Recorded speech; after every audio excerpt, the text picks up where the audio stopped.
The next chapter we're going to dive into is titled Chemical Equilibrium. And chemical equilibrium is very, very important for the upcoming chapters and pretty much the remainder of our textbook. We've looked at a lot of chemical reactions and we briefly introduced equilibrium, but most chemical reactions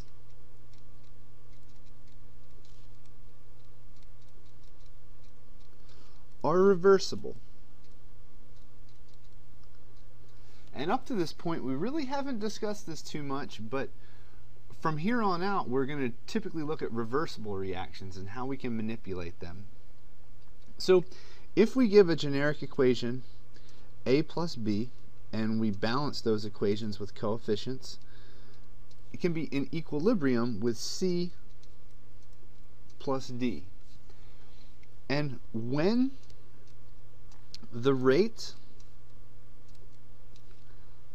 of the forward reaction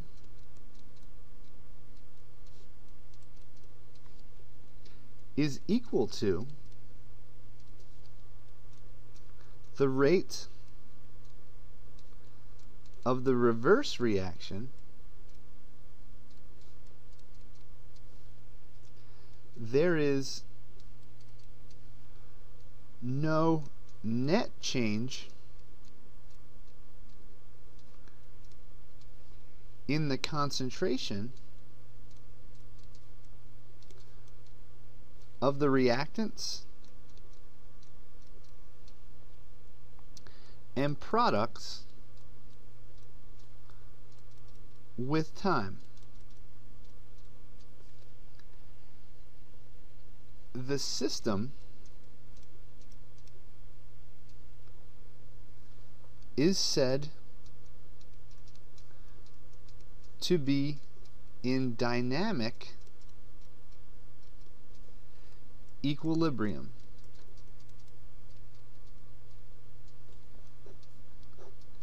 And I'm going to emphasize the term dynamic here because when something's at equilibrium, that doesn't mean everything stops. That means the rate of the forward reaction is going to be equal to the rate of the reverse reaction. And it's dynamic, meaning that these reactions are still happening back and forth, but the net concentration of the products and reactants does not change. So we'll dive into this equilibrium constant and go over a couple of rules and then go through some examples throughout this chapter. In the next section, we're going to talk about the equilibrium constant. And the constant is going to be a big key for us to look into whether a reaction proceeds more forward or more reverse. So whether we have more reactants or products. So the ratio of concentrations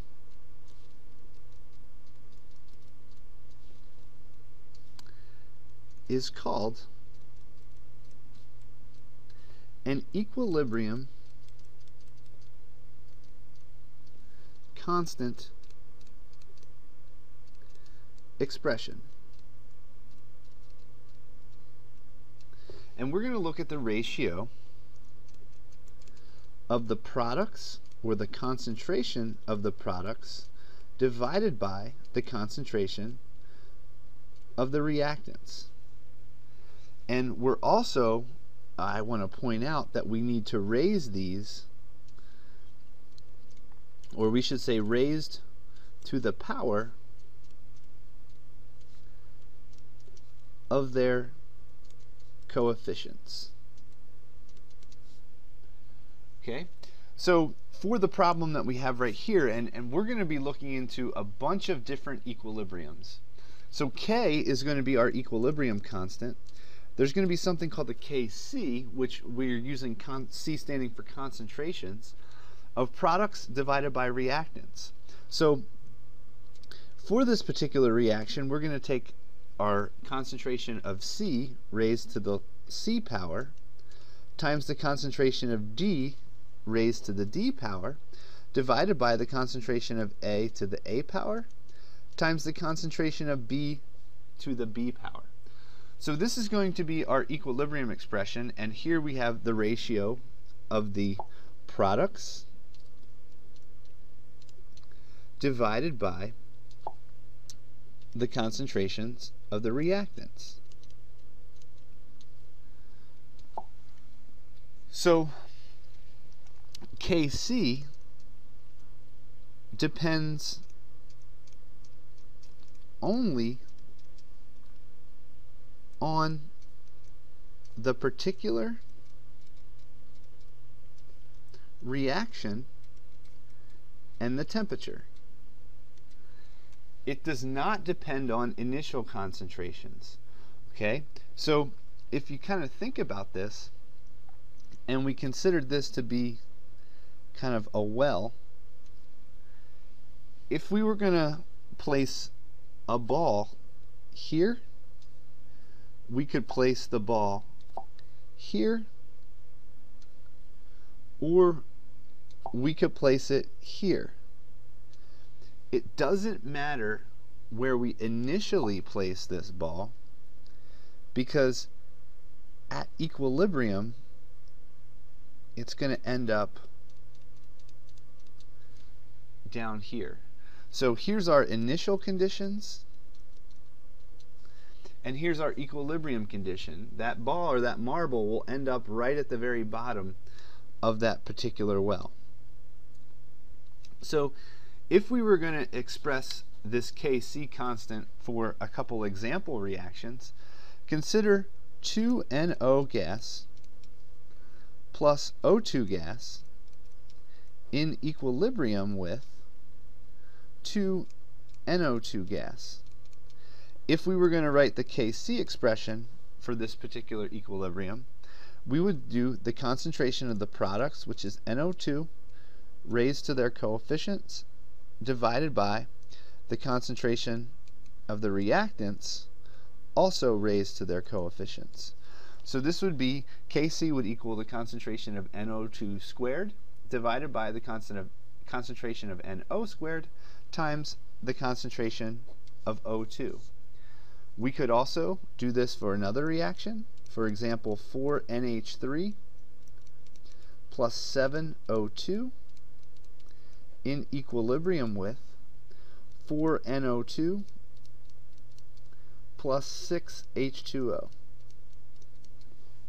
If we were going to write the Kc expression for this, we would take the concentration of the products, which would be NO2 to the 4th power, times H2O to the 6th power, divided by the concentration of NH3 to the 4th power, times the concentration of O2 raised to the 7th power. So knowing how to set up an equilibrium expression is going to be very, very, very important as we move forward in trying to do particular problems. So make sure you have a really strong foundation of your equilibrium expression and knowing how to set them up. In the previous video we looked at Kc, which is an equilibrium expression involving concentrations. But typically we observe reactions involving gases, so we need to look at equilibrium expressions involving gases, and we can compare and contrast the two. So gases are typically expressed in terms of pressures.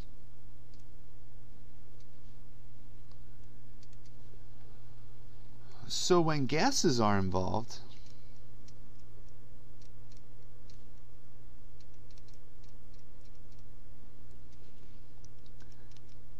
the K can be expressed in terms of partial pressures.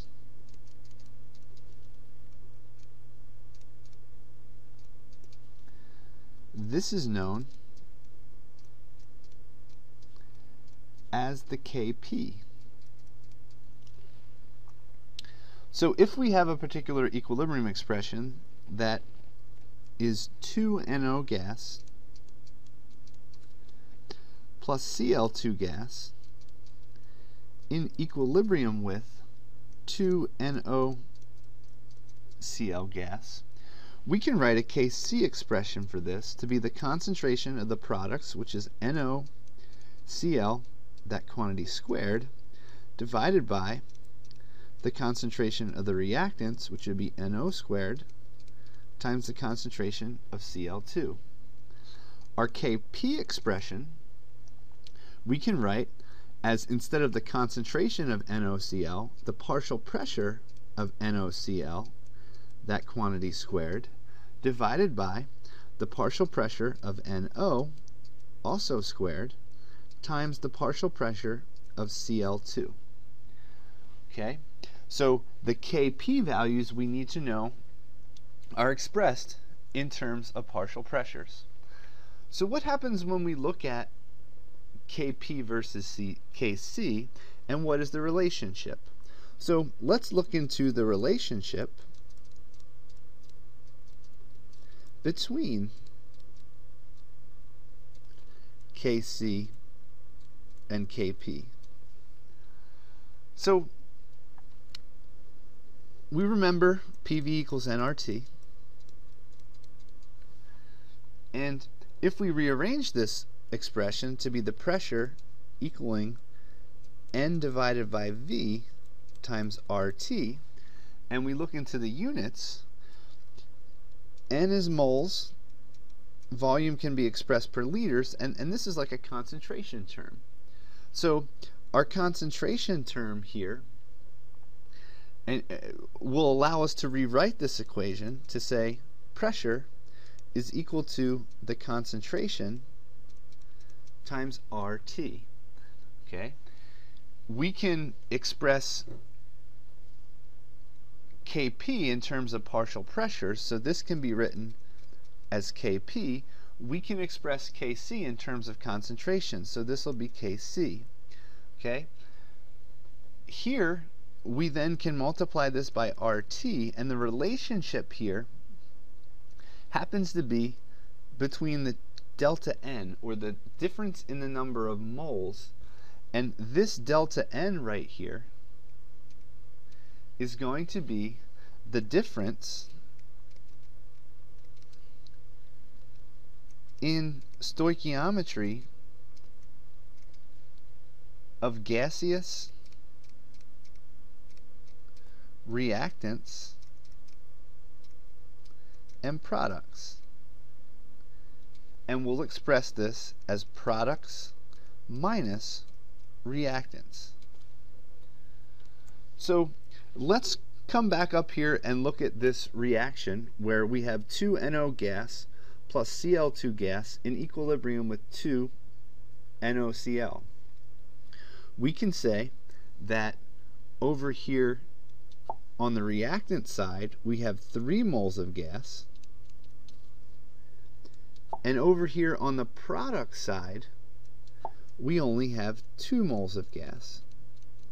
So our Kc and our Kp are going to be different. Alright, so the Kp is going to equal the Kc times the quantity RT to the delta N.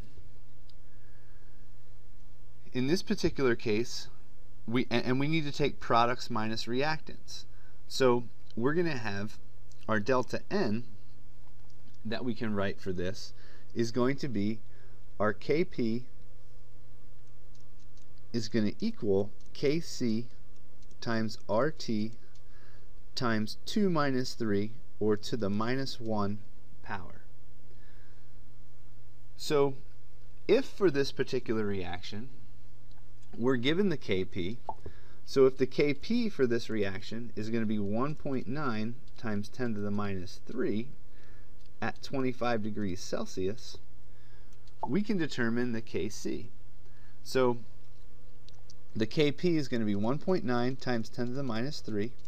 That equals the Kc times R, and in this case, remember, we're using the ideal gas equation here, so we have to use the 0.08206 liter atmospheres per mole Kelvin times the temperature, 25 degrees Celsius. We need to convert this to Kelvin, or 298 K.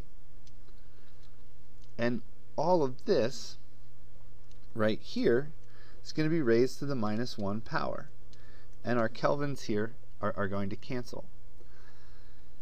If we go through and do the algebra for this particular expression, Kc is going to equal 1.9 times 10 to the -3 divided by 0.08206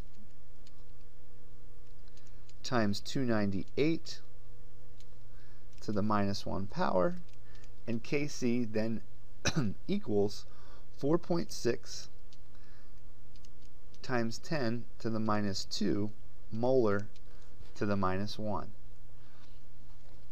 So this is an example of how we would convert back and forth between Kc and Kp.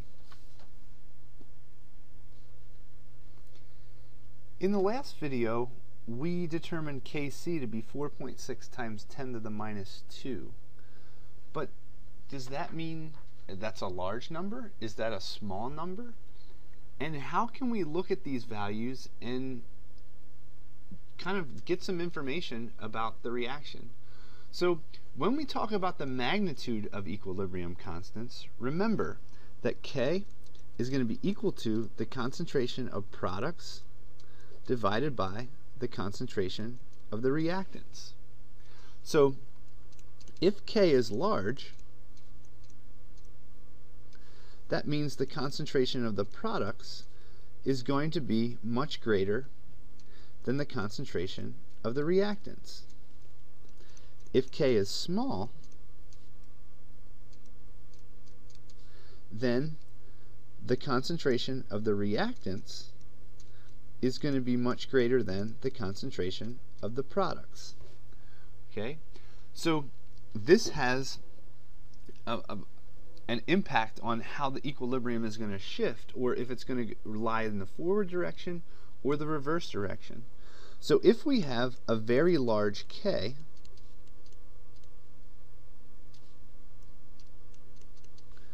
that means the reaction is mostly complete.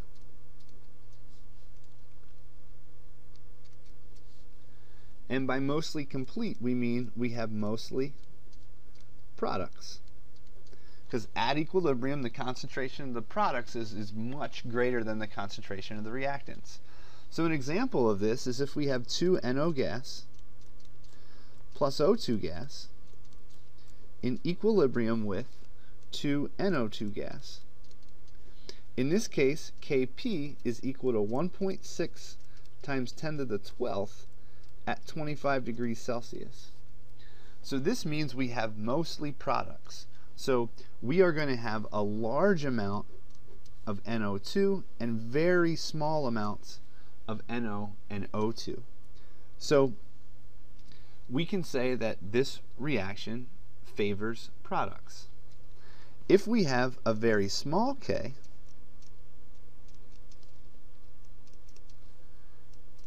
that means the reaction does not proceed forward readily. And again, we're going to have mostly reactants, because the concentration of the reactants is much greater than the products at equilibrium, and the forward reaction does not occur to a significant extent. For example, if we have solid carbon reacted that with water in the gaseous state in equilibrium with carbon monoxide gas plus hydrogen gas, the Kp for this particular expression is 1.6 times 10 to the -2 at 25 degrees Celsius. Okay, so in this particular case, we're going to favor the reactants over the products, because we have a K that's 1.6 times 10 to the minus 2. As kind of a baseline, you can look and say where K equals 1. So if this is kind of like a number line right here, and we have K equal to 1, and if we have a K smaller than 1,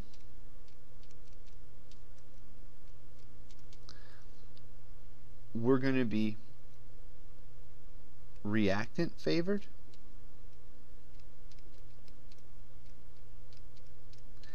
And if K is larger than 1, we're going to be product favored.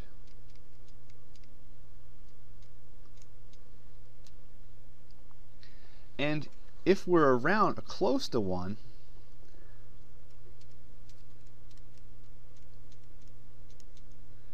that means there's going to be an appreciable amount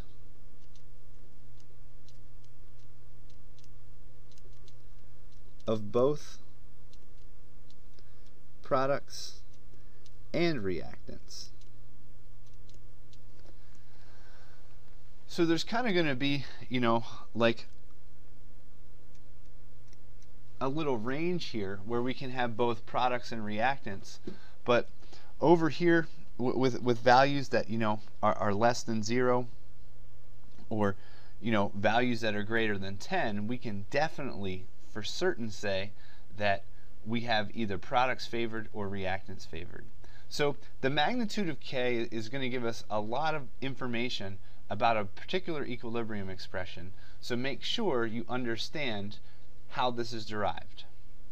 In this video, we're going to talk about manipulating equilibrium constants and how we can change them from a forward to a reverse reaction, and look at all that. So let's consider the following reaction. We have nitrogen gas plus 3 hydrogen gas in equilibrium with 2 NH3 gas.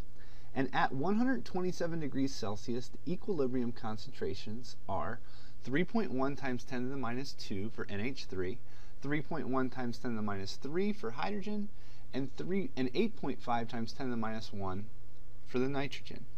So first we're going to calculate Kc. And to set up the Kc expression, it's going to be the concentration of the products, and NH3 is going to be squared in this case, divided by the concentration of the reactants. So that's going to be the concentration of N2 times the concentration of H2 to the third power. If we plug the numbers in for this, we have 3.1 times 10 to the minus 2, that quantity squared, divided by 8.5 times 10 to the minus 1 times 3.1 times 10 to the minus 3, and that's going to be raised to the third power. If we multiply this out, we can determine Kc to be 3.8 times 10 to the fourth molar to the minus 2. So now what happens if we asked for the Kc in the reverse direction? So what is the Kc in the reverse direction, or for the reverse reaction? So if we think about this for a second now, we have to rewrite this equilibrium, and it's 2NH3 as a gas in equilibrium with N2 as a gas plus 3H2 as a gas. So this Kc expression, we're going to call Kc prime for the reverse reaction, is going to be the concentration of N2 times the concentration of H2 to the third power divided by the concentration of NH3, that quantity squared. Notice that for this particular reaction, we have the initial reactants divided by the products. So it's simply the reciprocal of our initial Kc. So Kc prime is going to equal 1 over our initial Kc. Okay, so we can take that 3.8 times 10 to the fourth molar to the minus 2 and say 1 over that, and we're going to get 2.6 times 10 to the minus 5 molar squared. Now notice when we're combining these, when we're comparing these, they're both telling us the same thing. This first Kc right here, 3.8 times 10 to the fourth, is going to tell us that this favors the products. And the products in this case is NH3. If we now look at the 2.6 times 10 to the minus 5, this is a small k, so this is going to tell us that this favors reactants. The reactant in this particular expression is also going to be NH3. So regardless of which K we look at, it's basically telling us that NH3 is going to be favored in this particular reaction. Okay? So what happens now if we ask for the Kc for the following reaction? So what is the Kc for 2N2 as a gas plus 6H2 gas in equilibrium with 4NH3 gas? So what we've done here from our initial reaction down to this one is we've doubled the quantities of each. So we're going to call this Kc double prime. That's going to equal the concentration of NH3 to the fourth power divided by the concentration of N2, that quantity squared, times H2 to the sixth power. And notice that, and remember when we multiply exponents, we add them together. And notice how we can compare Kc to Kc double prime. So Kc double prime is going to equal Kc, that quantity squared. And this squared comes from doubling the coefficients. So if we wanted to calculate Kc double prime, we simply take our Kc, which is 3.8 times 10 to the fourth, and we square that. And that will give us 1.4 times 10 to the ninth.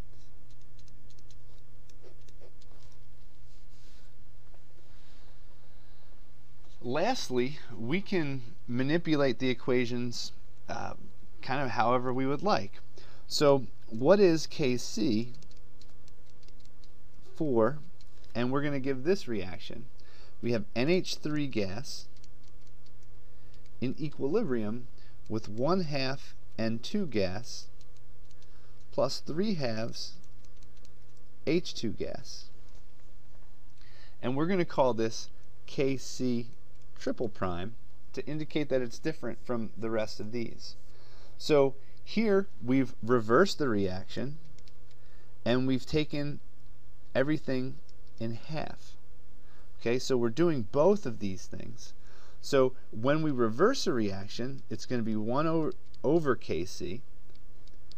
And in addition, since we've decreased everything by a factor of 1/2, we need to raise it to that power.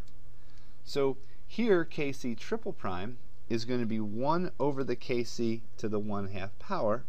And if we plug in the 3.8 times 10 to the 4 in for Kc here, we'll get 5.1 times 10 to the minus 3. So this video here is shown to emphasize how we can manipulate equilibrium constants, and kind of it shows how equilibrium are going to be manipulated. And one of the things I want to point out here, and we'll come back to this later in the chapter, is that an equilibrium is great to a chemist because that means we can manipulate this and we can either shift it forward or shift it back. So this is an indication and kind of a glimpse into the fact that we're going to be able to manipulate equilibrium to either force them to go to products or force them to go to reactants, depending on which practical application So now that we've learned how to manipulate equilibria, we can use that and put these together for overall chemical reactions that involve more than one step. So the topic of this video is combining equilibrium constant expressions. So when you combine individual equilibria, you must multiply the equilibrium constants in order to obtain the equilibrium constant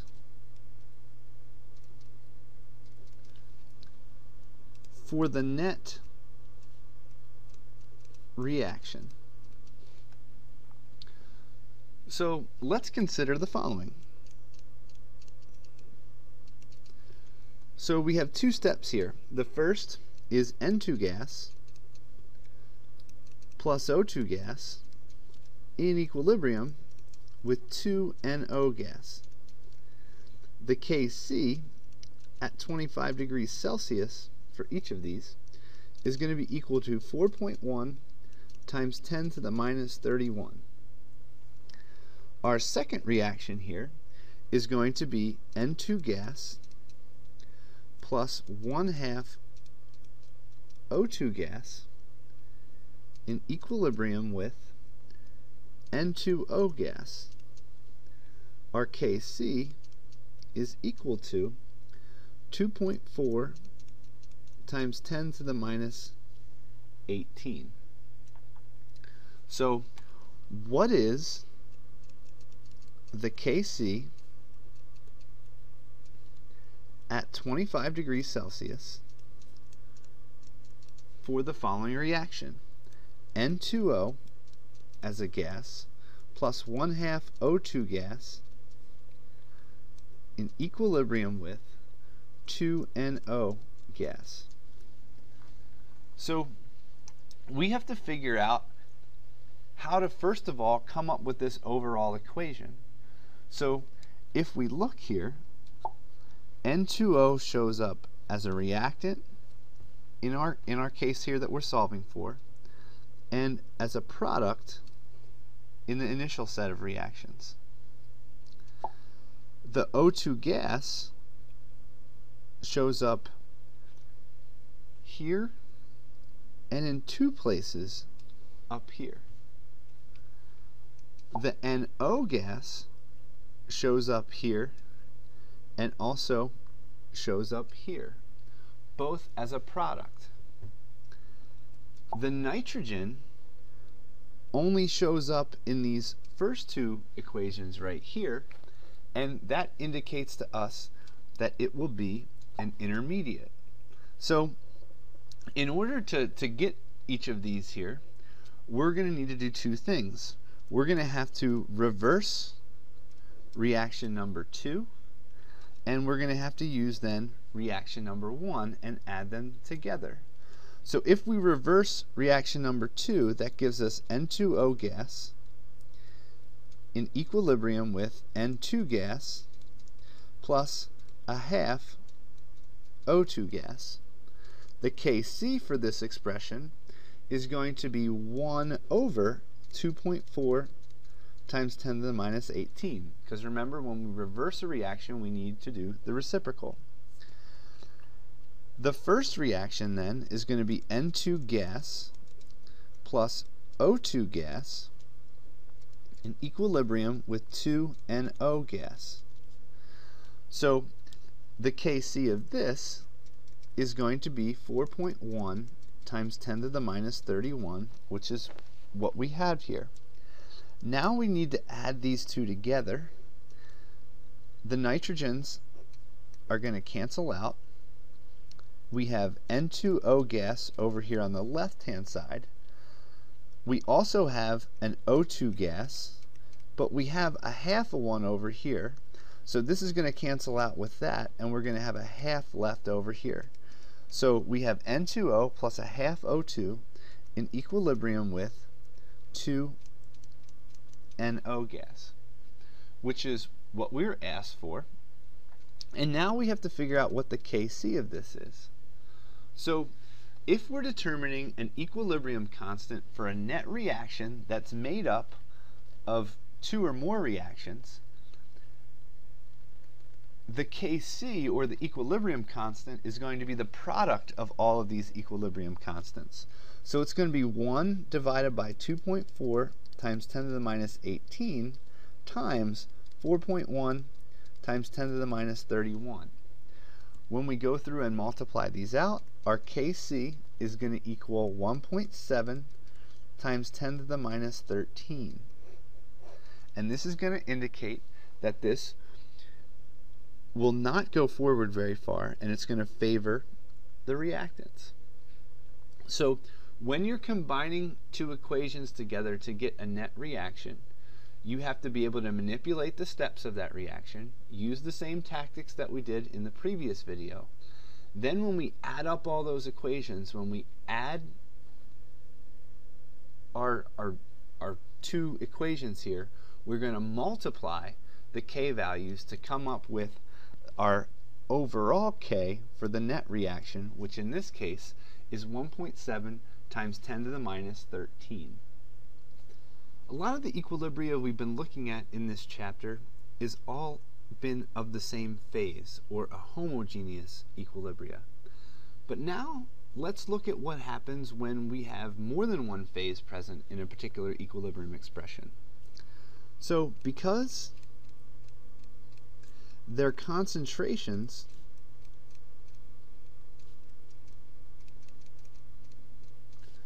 do not vary, do not include concentration terms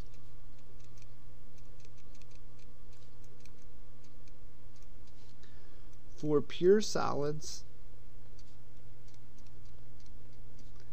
and pure liquids in equilibrium expressions.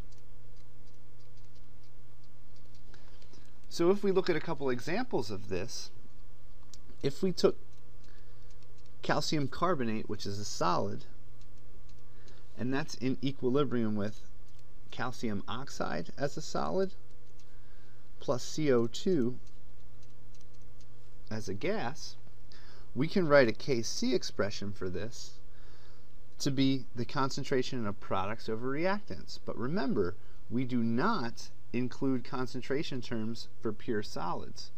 So our Kc is going to be products, which is the concentration of CO2, divided by the reactants. There aren't any that we can include in this expression, so it's just going to be the concentration of CO2 over 1, or the concentration of CO2. If we were going to look at the Kp for this particular expression, it's just going to be the partial pressure of CO2.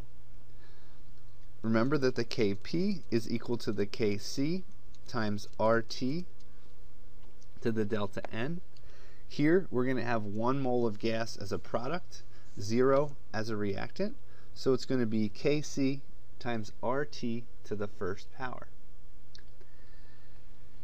If we look at another example where we have 2 H2O as a pure liquid in equilibrium with 2 hydrogen gas plus oxygen gas, our Kc is going to equal the concentrations of the products, which are H2 squared times the concentration of O2, divided by the concentration of H2O, but it's a pure liquid, so it's not going to be involved in this Kc expression. Likewise, the Kp is going to be the partial pressure of the H2, that quantity squared, times the partial pressure of O2. Our Kp is going to equal Kc times RT to the delta N. On the product side, we have 3 moles of gas. On the reactant side, we have 0. So it's just going to be Kc times RT raised to the 3rd power. Next, if we have CuSO4 dot 5H2O, this is a solid in equilibrium with CuSO4 as a solid plus 5 water in the gaseous phase. Our Kc here is going to be equal to the concentration of the water to the 5th power. The other two are solids, so they won't be expressed in this equilibrium constant.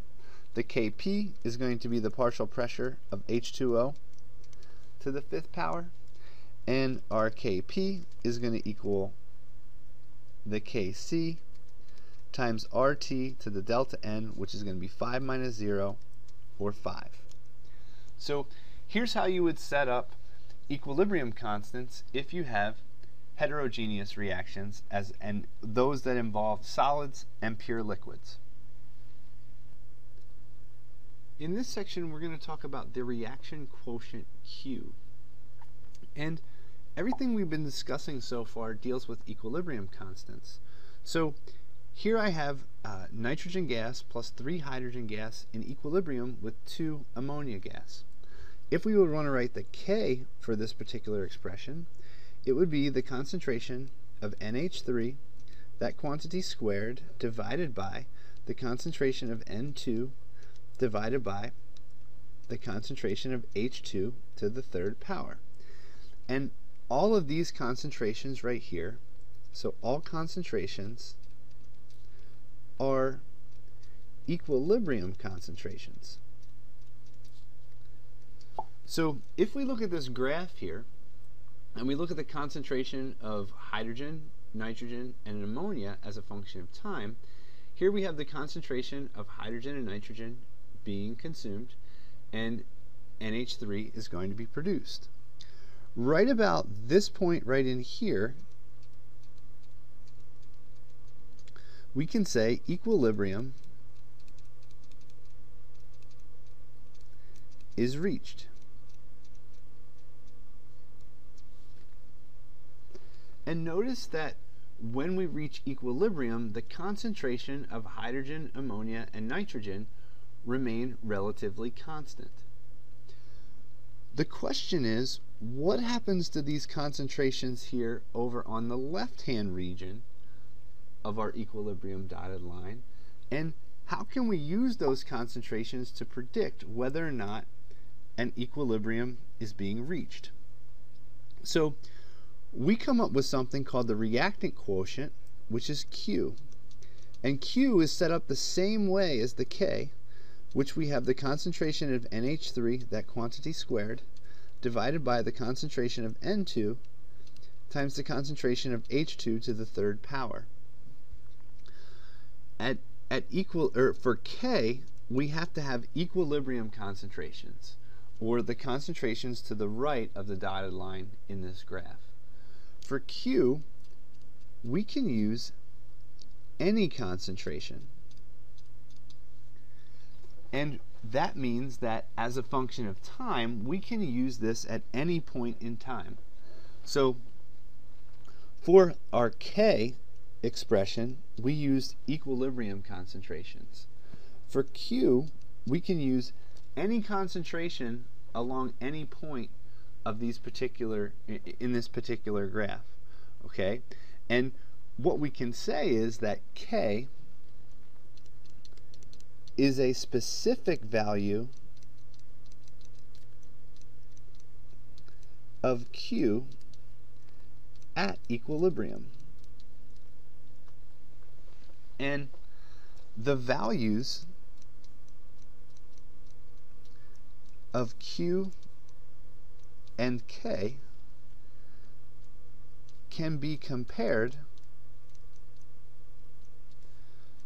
to determine which direction a system will shift to reach equilibrium. So let's think about kind of an equilibrium well. And we know that equilibrium happens down here. And remember, equilibrium is a special point where Q is equal to K. So if we have a Q value greater than K, to reach equilibrium, a net shift from products to reactants must occur.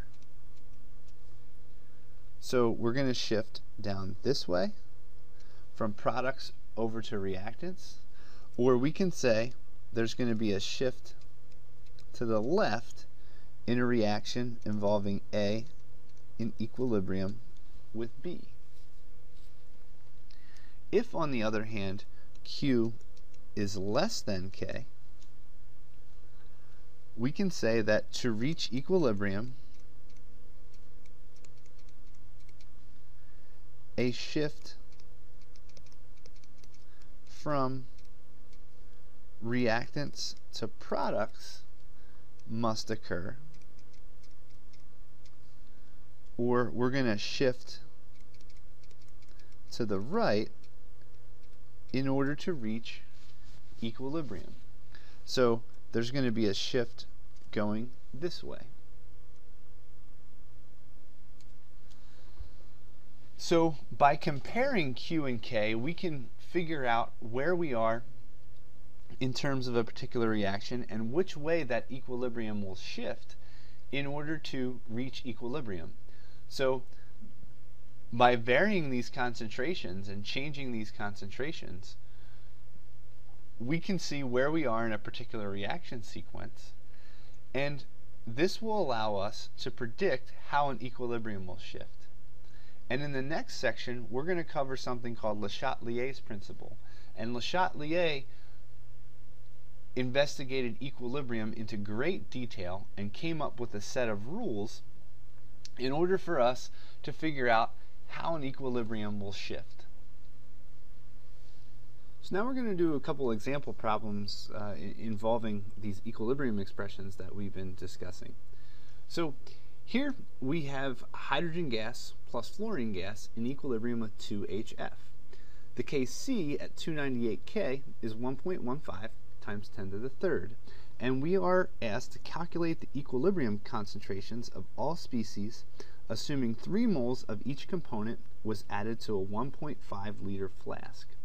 Okay, so let's first calculate our initial concentration. If we have 3 moles per 1.5 liters. So if we divide 3 by 1.5, we're going to have a concentration of 2.00 molar for each species. So that means 2.00 molar for H2, for F2, and for HF. So if we set up our Q expression is going to be products, which is the concentration of HF squared, divided by the concentration of the reactants. So this is going to be 2.00 squared divided by 2.00 to the first power times 2.00 also to the first power. So our Q is going to equal 1.00. So in this case, Q is less than the Kc, which tells us that the equilibrium needs to shift over to the right to reach equilibrium. So one of the things that we can do here in order to analyze our reactions at equilibrium is set something up called an ice table. And an ice table is used to look at the initial, the change, and the equilibrium concentrations of everything present. We have 2.00 moles in terms of the concentrations of all species initially. This equilibrium is going to shift to the right, that means the concentration of HF is going to increase, and the concentration of H2 and F2 are going to decrease. The change in concentration is going to be dictated by the stoichiometry of the balanced chemical equation. So for every X moles of H2 that decreases, there's going to be X moles of F2 that's going to decrease, and there's going to be 2 times as many moles that will increase for HF. So we do this by putting a negative sign in terms of the change that happens for the hydrogen and the fluorine, and plus 2x and a positive sign for the increase of the concentration of the HF. So at equilibrium, that means our concentration is going to be 2.00 minus x, 2.00 minus x for both of the reactants, and 2.00 plus 2x in terms of the equilibrium concentration of the product. So then we can set up our Kc expression, which is going to be the concentration of HF, that quantity squared, and this, remember, is an equilibrium concentration, the concentration of H2 at equilibrium times the concentration of F2 at equilibrium. And in the future, I'm probably not going to include the equilibrium here because that's going to be implied by knowing that we have a K expression. So if we plug these values in, we get 2.00 plus 2x, that quantity squared, divided by 2.00 minus x, that quantity also squared, because it's going to be 2.00 minus x times 2.00 minus x. That is going to equal 1.15 times 10 to the third. And that's our Kc that was given in the problem here. So now what's going to happen is we're going to have to multiply out each of these expressions. So we're kind of going to have to go back in a little bit of time here and look at algebra class, because to evaluate this expression we would have 1.15 times 10 to the third times 2.00 minus x, that quantity squared, and that's going to equal 2.00 plus 2x, that quantity squared. So if we multiply this out, we have 1.15 times 10 to the third times times 4 minus 4x plus x squared. That's going to equal 4 plus 4x plus x squared. So we have to distribute everything through here in order to figure out, to solve for this quadratic and figure out how to solve this particular problem. Okay? And now that I'm looking at my notes here, I'm seeing this should actually be 1.15 times 10 to the second. So I'm going to fix that everywhere that I have 1.15 times 10 to the third here. Sorry about that, but that's going to cause the numbers to work out here a little bit more. So if we have 1.15 times 10 to the second times the quantity 4 minus 4x plus x squared equals 4 plus 4x plus x squared. So if we distribute all of this out, we're going to get 460 minus 460x plus 115x squared, and we bring everything back over here to the left side of the equation, minus 4 minus 4x minus x squared is going to equal 0. If we combine like terms, we're going to have 114x squared minus 464x plus 456 is going to equal 0. And if we apply the quadratic equation, which I'm not going to go through the details here, we're going to find that x is equal to 1.53 molar. Okay, remember what we're trying to solve for here. We're trying to solve for x, which is going to correlate back to the change in concentration that we used in our ice table right here. Okay, we're asked to determine the equilibrium concentration of each species. So the concentration of H2 at equilibrium is going to be 2.00 minus X. The concentration of F2 at equilibrium is also going to be 2.00 minus X. And the concentration of HF at equilibrium is going to be 2.00 plus 2X. We have solved for X right here. So our concentration of H2 is going to equal 2.00 minus 1.53, or 0.47 molar. Our concentration of F2 is going to be the same. And our concentration of HF is 2.00 plus 2x, or 2.00 plus 2 times 1.53, which is going to give us 5.06 molar. And these right here are going to be the equilibrium concentrations of all the species present. So when we look at a particular problem like this, to kind of recap everything, we need to first determine the initial concentrations of all the species present. Then we have to compare Q and K to figure out which direction our equilibrium will shift. We set up an initial change equilibrium concentration table, or an ICE table, for the particular reaction.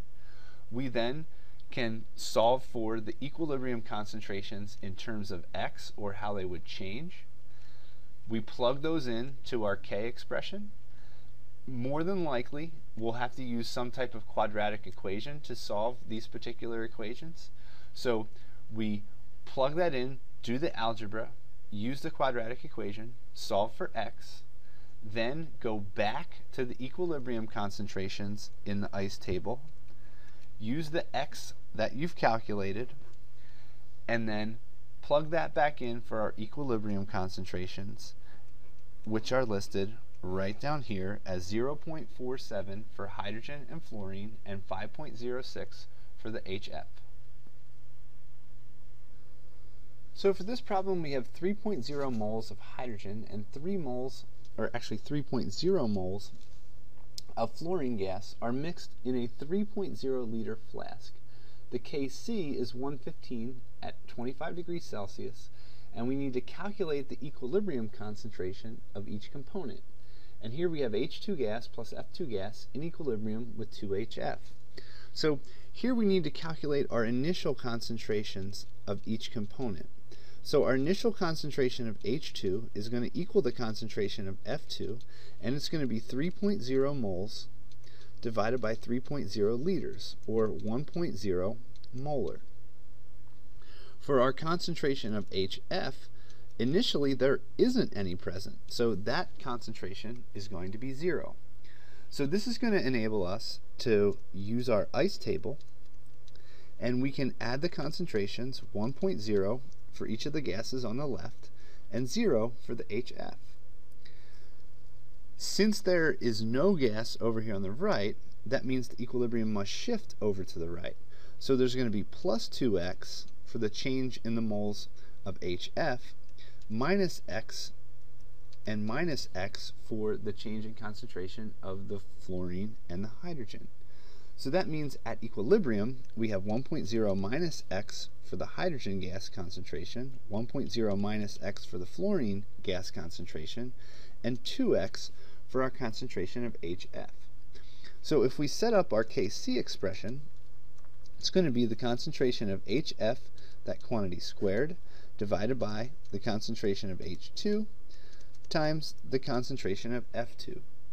And that is going to equal 2x, that quantity squared, divided by 1.0 minus x times 1.0 minus x. We can write this as 2x squared divided by 1.0 minus x, that quantity squared. That's going to equal 115. Now, we did a previous example where we had to use the quadratic equation, and it's possible that we have to use it here, but we can take a little shortcut here. If we take the square root of both sides of this equation right here, the square root will get rid of our exponent right here, and that's going to allow us to simplify this down into 2x divided by 1.0 minus x is going to equal the square root of 115. So this will simplify things down for us quite a bit, because we're going to have 2x going to equal the square root of 115 times 1 minus x, or 2x is going to equal the square root of 115 times x, or sorry, minus 115 times x, times or plus the square root of 115.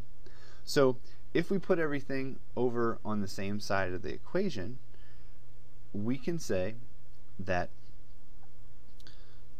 2x minus the square root of 115, or sorry, 2x plus the square root of 115x is going to equal the square root of 115. And we can much easily solve this when we add these together on our calculator, and we find that x is going to equal 0.968. And this is going to be a concentration, so it's going to be in units of molar. So now we need to figure out the equilibrium concentrations, and our equilibrium concentrations of each of these species, our concentration of H2 is going to be 1.0 minus x, so that's going to equal 1.0 minus 0.968, so that's going to equal 0.032 molar. The concentration of F2 is also going to equal that, because these equilibrium concentrations are going to be the same. The concentration of HF at equilibrium is going to be 2x, which is going to be 2 times 0.968. So our concentration of HF is going to end up being 1.9 molar. So again, we first calculate the initial concentration of all the species present, balance the chemical equation, set up an ice table, put the equilibrium concentrations into the K expression, do a little algebra, solve for x, then take that value of x and put it back into the equilibrium expression to figure out what the equilibrium concentrations are of all the species present.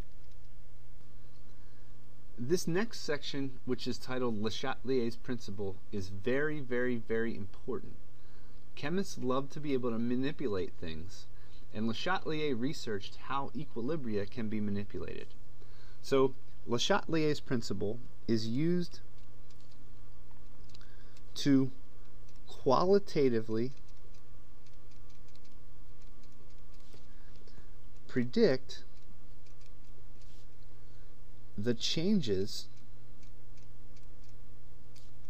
occurring when a system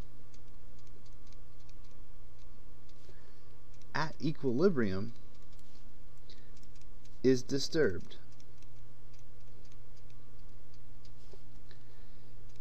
If a change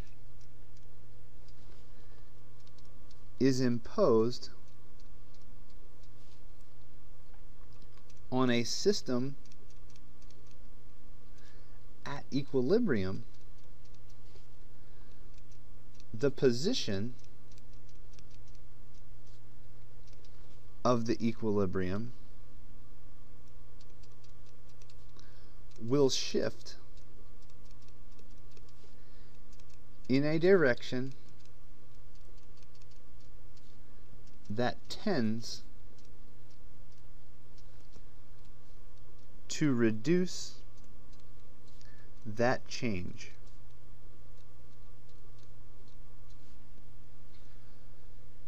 And what Le Chatelier discovered was that we can manipulate things, and we can manipulate concentrations, we can manipulate temperature, pressure, and be able to disturb or shift a particular equilibrium.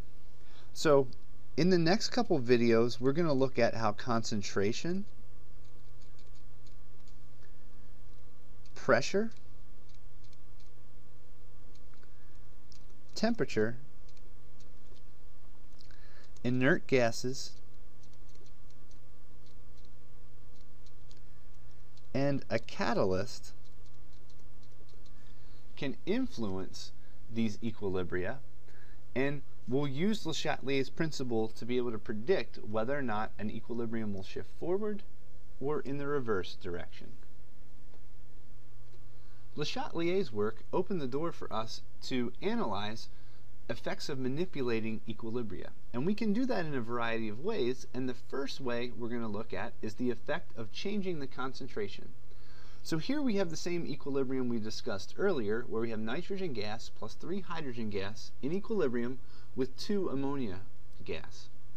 The Kc expression is given, and it's 4.3 times 10 to the minus 3 at 300 degrees Celsius. So now let's look at what happens when we increase the concentration of N2. So by increasing this concentration, we're not at equilibrium anymore. So what we can initially do here is compare Q versus K.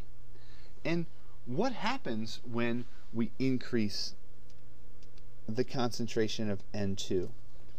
If we do that, then our Q, since nitrogen here is down in the denominator, and we're increasing that, our Q is going to be less than K. So if Q is less than K, remember that to reach equilibrium, a shift from reactants to products must occur. So we need to have this shift happening to alleviate the stress that's been imposed on this particular equilibrium expression. So if we increase the concentration of N2, the shift is going to happen from reactants to products, or our shift is going to be to the right. So in order for this shift to occur, when we shift to the right, the concentration of H2 is going to drop, and the concentration of our NH3 is going to increase until equilibrium is established. Okay? We can look at all these other effects as well. So if we increase the concentration of N2, our equilibrium is going to shift over to the right. Okay? So by increasing our nitrogen gas, the equilibrium shifts over to the right. We can also increase the concentration of NH3. If we increase the concentration of the NH3, our equilibrium is going to shift back over here to the other way, or shift to the left. So if we increase the concentration of NH3, our equilibrium shifts left. Another thing that we can do is we can remove H2, or we would decrease the concentration of H2. So if we decrease the concentration here of H2, our equilibrium is going to shift over here to the left as well. So if we remove H2, our equilibrium will shift to the left until it's reestablished. Another thing that we could do is we could remove NH3, or decrease the concentration of NH3. And when we do that, if we drop this concentration right here, the equilibrium is going to shift over to the right. So if we remove some of our NH3, our equilibrium will shift over to the right. So this illustrates a variety of different ways of how we can manipulate the concentration and what then will happen to a particular equilibrium expression. Now that we've looked at the effect of concentration changes on the shift of an equilibrium, let's take a look at how pressure is going to influence our equilibrium. When the pressure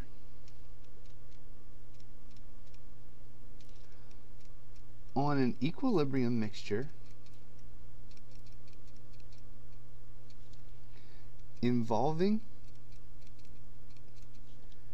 gases is increased,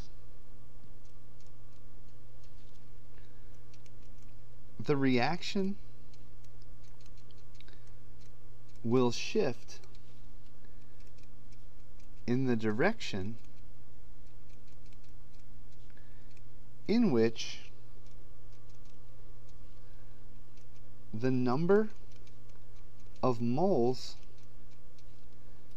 of gases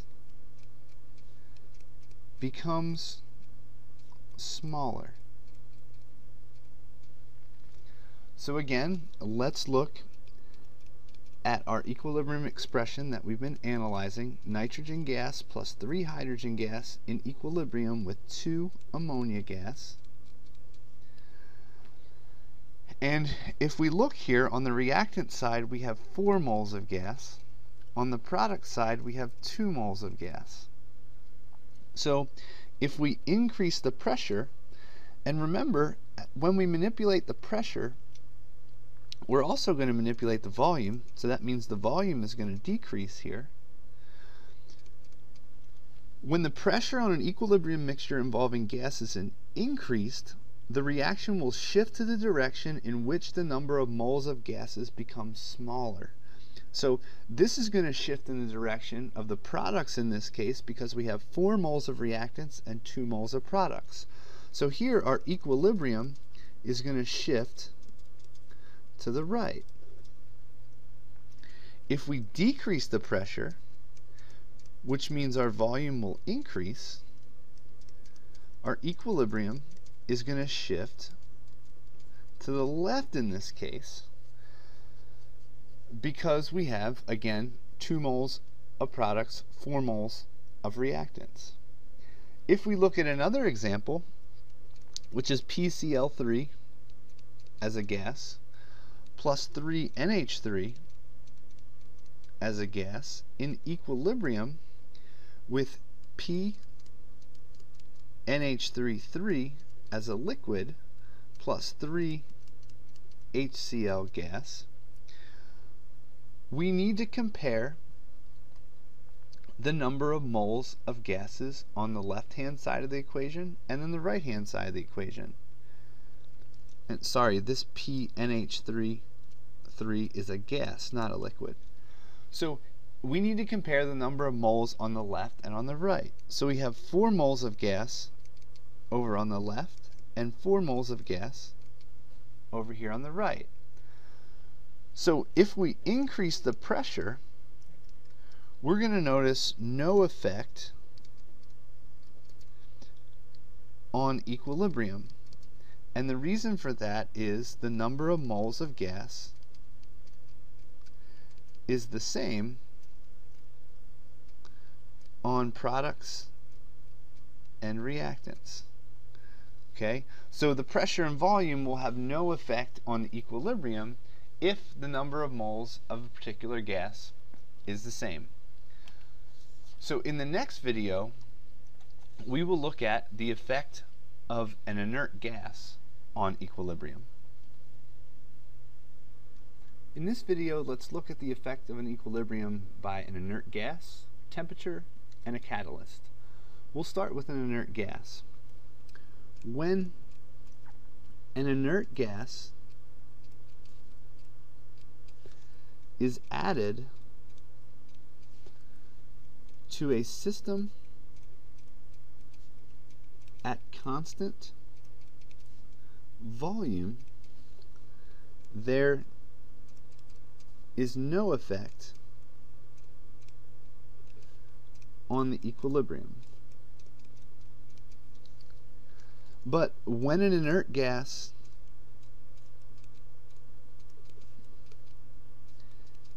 is added at constant pressure,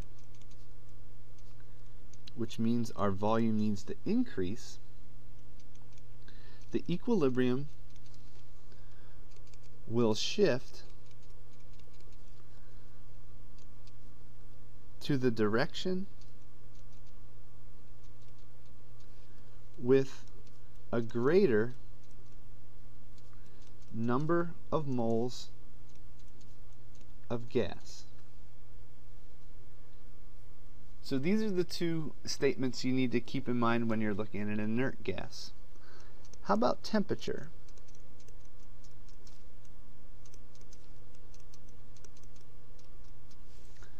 So, unlike earlier effects, the effect of temperature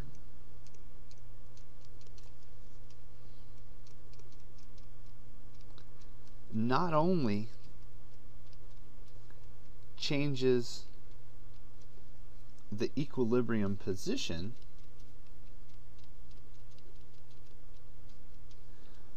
but it will also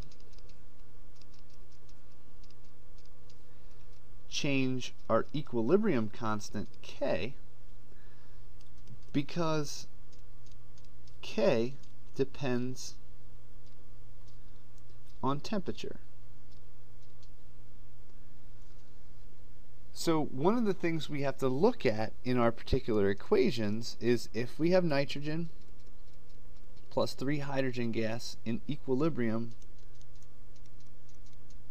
with 2 NH3 gas, we have to look at some of the and consider the thermodynamics of this equation. Our delta H here is negative 92 kilojoules. Okay, if it's negative, we're going to have an exothermic reaction, and that means that heat should be listed as a product. Therefore, if we increase the temperature, we're going to increase the amount of heat that we have, and that's going to shift the equilibrium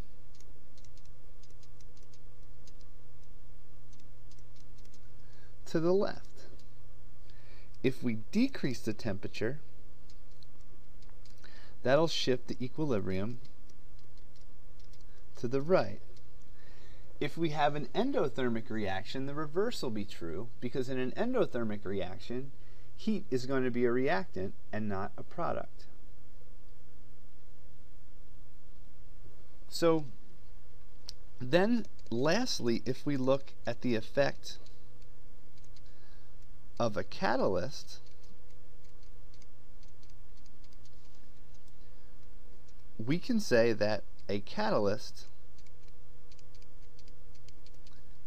speeds up a reaction, therefore it has no effect on the direction of the equilibrium. So these are the effects that we're going to look at and kind of analyze them in the lens of Le Chatelier's principle, and you'll be responsible for knowing how equilibria are influenced by each of these effects.